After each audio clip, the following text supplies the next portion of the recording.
সাপ্তাহিক ছুটির দিনে কক্সবাজার সমুদ্র সৈকতে ভিড় বেড়েছে পর্যটকদের। সে খবর জানাতে সৈকতের সুগন্ধা পয়েন্ট থেকে যুক্ত হচ্ছেন রিপোর্টার সুজাউদ্দিন রুবেল। সরাসরি যাচ্ছি তার কাছে।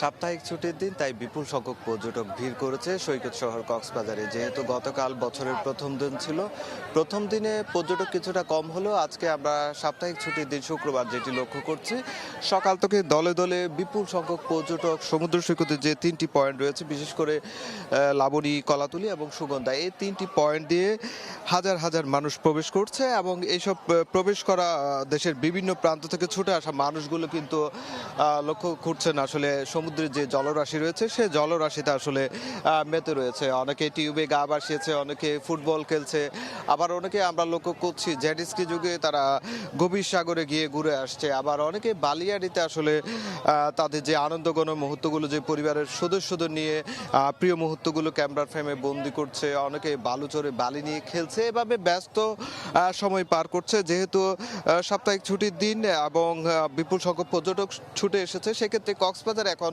উৎসবের নগরী। আমরা লক্ষ্য করছি প্রায় 3 কিলোমিটার সাগর তীর জুড়ে শুধু মানুষ আর মানুষ। এইসব মানুষের যে পদচারণা, এই পদচারণার কারণে গত এক সপ্তাহ ধরে কিন্তু কক্সবাজারে যে ব্যবসা বাণিজ্য সেটি অনেকটাই চাঙ্গা। পর্যটন ব্যবসায়ীরা বলছে যে বিপুল সংখ্যক পর্যটক ছুটে আসাতে তাদের যে হোটেল মুটেল, 5 শতাধিক হোটেল মুটেল, যে হোটেল ব্যবসার যে চাঙ্গা হয়েছে, ঠিক তেমনি আমরা লক্ষ্য করছি যে সৈকত পাড়ের যে বার্মিজ পণ্যের দোকান থেকে শুরু করে পরিবহন খাত, সব জায়গায় কিন্তু ব্যবসা চাঙ্গা। ট্রেনের অনেক সময় টিকিট পাওয়া যাচ্ছে না, বা সেন্ট মার্টিনগামী যে জাহাজগুলো রয়েছে সেখানেও কিন্তু কোনো টিকিট নেই। তো সেক্ষেত্রে বলা যায় পুরো কক্সবাজার এখন জমজমাট।